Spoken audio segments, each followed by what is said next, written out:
The Icons of Real Estate Podcast. Are you ready to learn the proven money-making secrets from top-producing icon agents? Ready to skyrocket your business? This podcast is for you. Tune in every week and find out how to implement proven strategies to 10 times your business. From $3 million to $30 million in just 12 months. Brought to you by the Masters in Real Estate Marketing, Ardor SEO.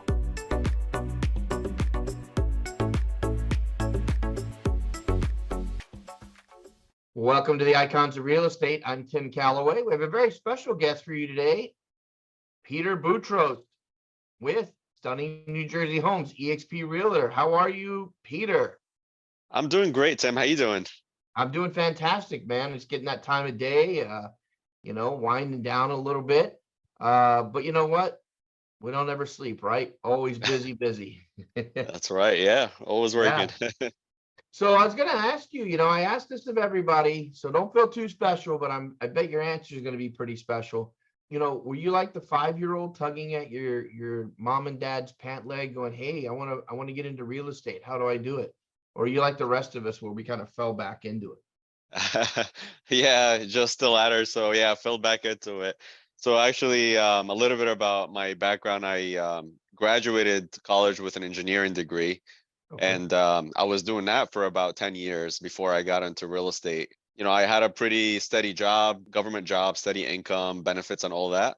Mhm. And then it wasn't challenging me enough. So on my way to my commute, which was an hour and 40-minute commute each day, I was listening to podcasts and all that stuff. So real estate investing really got my interest. And my wife was already in property management. Her job made her get her real estate license to keep her position. So I was like, hey, let me just get it with you so I can motivate you and maybe I can learn a thing or two about real estate altogether, mainly from the real estate investing. Passed my course and my sister wanted to buy a house. So I was like, hey, I got my real estate license. Let me help you. And then after one deal, I'm like, wow, I kind of like this. I like seeing the whole deal go through and the whole buying process and the real estate process. And I started, really going after it at that point. And, I was just using my social media a lot to just build a name for myself. And then within that first year, I've closed 10 deals while I had another job with, a 2-hour each way commute. And then following year, just it kept on increasing every year after that. So that's Nice. kind of how I got into it. Yeah, that's nice, man. That's a nice ramp up for sure. So, you told me how you got started. Now let's talk about today. Are you a solopreneur? I think you got a team, right? Yeah, that's correct. We have a team of Yeah. about 14 agents now. Okay. Tell me about your team. How do you go about putting your team together? Like, how do you vet them? How do you find them? I mean, it could be like fish jumping in my boat, right? But at the end of the day, I got to call some people out. How do you go about that? Yeah, so that's a great question. So I started my team about 2.5 years ago, and it kind of also kind of happened by accident. I mentor with eXp Realty, and I was mentoring a few agents that just started, and they came to me and they were like, "Hey, have you ever thought about starting a team?" And they were like, "We don't have that many leads. We can help you." They saw that I was really busy, especially with my other job. And then I was like, you know what? That's a great idea. Right. And that's how my team started building up. Like I had a few people just reach out to me asking to join my team. And that's when I kind of started transitioning into the whole team model because I really enjoyed mentoring and helping agents, especially the newer ones that they just get started in the business and they have no direction and where to go. So, slowly, like, people just started saying, telling other people that, hey, there's a team here. Why don't you come join us? And then I kind of wanted to help more agents as time, went by. And then I just ended up like, advertising also on social media and other, Right. job ads to recruit more agents at the end of the day. But that's kind of the thing that I really like doing now more than anything. Nice. Now, are you building your downline that way as well? Is it kind of the same part of it, or is everybody really focused there in New Jersey, or do you have agents elsewhere? Most of them are New Jersey, actually. So, I'm not focused too much on my downline. However, like if the opportunity comes, I let it present itself. yeah, however, like most of my focus and energy is going really towards my team. Yeah, fantastic, fantastic. So let me ask you, we all go through trials and tribulations, in the real estate industry. I never say problems because they're only a problem if you make them a problem, right? So, but we do run into hurdles, right? And we've got to find out how to get over those hurdles. What are some of the hurdles you go through? I always hear things like, man, I don't have enough time. I wish I could doppelganger myself, clone myself. What are some of the hurdles you go through with you and your team? Yeah, so the biggest hurdle I'm going through right now really is just like exactly what you said, just finding more time to be able to train more of my support staff. I do have a lot of time for my agents most of the time because we have a structured team huddle and training and all of that stuff. But however, like I'm still in production and I'm onboarding a few admin support staff as well. So just having the time to actually train them and give them the attention they need to make sure that they help us in the right way. That's really my biggest struggle. However, like I find that, if I'm going with my schedule, and this is the biggest thing that I always advise, new realtors to go with, is making sure that they have what we call a perfect daily schedule. Everything's blocked in time, so I'm starting to put those time blocks where like, okay, I want to put an hour today to train my admin to make sure that they do this properly. So I'm continuing to get better at it every day, pretty much. Nice. Yeah, I think once we all learn to really schedule the day, one, we find more time for ourselves and our business. And two, we start trusting others in our organization, right? We start trusting others in our organization to take care of things that maybe we normally did, which allows us to go to the next level and start finding new things and bigger achievements to conquer. Right? That's what I find. Yeah. I imagine it's the same for you, right? Yeah, absolutely. There's always going to be a new challenge that you're going to try to.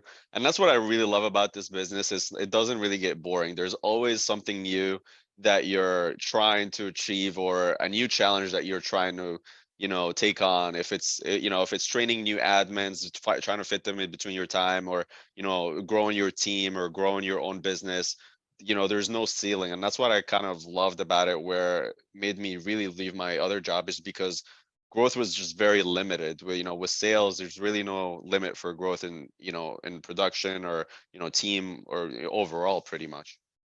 Yeah, for sure. You can get bogged down pretty quick. Mhm. So tell me, what are the next 1, 3, and 5 years? Now, not everybody has a 5 year, but what does the future look like? Whether it's 1, 3, and 5 years, what are some of the goals, and how are you going to get there? My goal for this year is to definitely hit, as a team, 150 transactions for this year. And then, within 3 years, my goal is to be out of production and just focus on building the team and then just managing the team and just making sure that I'm giving them my fullest attention and making sure that the right support staff are there and making sure that they're taken care of. So that's really my goal, just making sure my team is growing at a good level, making sure we have a great culture within the team. This way, everybody, like, my goal is really for everybody on my team is to have a very successful career, and they tell everybody about it. And if they ever decide to, leave for whatever reason, I want them to think about me actually causing them a huge impact in their business, that they can take on and actually pass on to, their generation as well. Right? Tell me, is there a number, Peter, that's too big for your team? I know that's at first you're like, man, are you crazy? But no, realistically, I mean, there's some folks are like, I would never want over 50. I would never want over 100. I'd never want over 10, whatever. I mean, tell me about the area you're in and dovetail on that. Like, is it a situation where you'd like 20, 30, 40 agents in and around your area and then maybe expand into another area? I mean, I think, my goal is definitely to hit 50 agents, within the next Okay. year. That's my goal to hit that. And I don't think there is a limit, because I know I talk to a lot of agents also, and they have 80, 100, 200 agent team. And that sounds great to me, as far as like, there's no limitation and actually how much you can grow into this, and eventually maybe would like to grow into New York. That's another goal that I would like to have. It's a big goal. um Yeah, that's nice. Yeah. So yeah, I mean, I'm just a very competitive person, and would like Mhm. to just continue to grow, honestly, and just make sure that my team is growing as well. Yeah, how do you convey that competitiveness? It's something I discuss with agents all the time. It's almost, you can't teach it, right? You can't teach competitiveness. You can't. There's only so many. I was looking in the background behind you, grind, hustle, execution, right? And you can't really instill that. I mean, you're better off just bringing people in that believe that philosophy from the beginning, right? Yeah, you're right. It's really hard to train that type of mentality. What I found most that people actually that were involved in some sort of sport in their early lives, or some sort of customer service type of background, like especially sports though. Because I when I grew up, I was always into soccer. I played Right. all my life, and then I injured my knee a few times, so I stopped playing soccer. I couldn't, so I moved into bodybuilding, and that was also competitive for me. But that's kind of like on the back burner for now. I'm more focused on the real estate, but that's what kind of got me that competitive state. So if it's like you said, it's like it's very hard to teach, but if you ever played sport in your life, or even video games, if you're just like to compete Sure. with your friends that are Yeah, I guess with video games. yeah, gamers That are competitive though. I've got four yeah, sons, and one of them is a professional gamer actually, and yeah. I very mean, that competitive, man. very competitive sport, it's like anything like that. It's the same exact mindset, it's like always wanting to do more, not satisfied with what you have. Right. Most competitive people they're not always looking to improve, and they feel like they have a special place in the world where they can make a difference as well. That's what Yeah. I see. Yeah, what most Yeah, people for like to see. sure. So, Peter, you're in Montclair, right? So this is our main office. Okay. We're EXP's main office, but I live in Fanewood, New Jersey. Oh, okay. Okay. So, all that. So tell me about the area a little bit. What kind of demo there? What kind of demographic, and what are the homes like in that area? Give the audience a little taste of where you're at. Sure. So we're within like 45-minute drive of New York City, Manhattan. We cover all of that North Jersey section. So I actually grew up in Jersey City, where it was just a 30-minute drive to Manhattan. And now after I moved out of there to Fanwood, I actually wanted to move out of there because it was just kind of too crowded for me, too much of a city life. But as soon as I moved, within a couple of years, Jersey City market just boomed. Like the prices had doubled. Only if I knew, I would have bought a house there Always instead that of way. Fanwood. But most of the people that move into our market that we're in now, those are mostly people that are moving from New York to New Jersey, that wanting to buy something that can actually get them a house and not a closet like they would in New York City. So our average price point is somewhere between five to 600 thousand, and you could still be within commuting distance to the city. So that's kind of our marketplace here. Very nice. How would someone get in touch with you, Peter, if they wanted to either buy or list, or even better, maybe join your team? Yeah, they can easily reach us on Instagram. My Instagram handle is stunning NJ Homes. Or they can look us up on Google as well.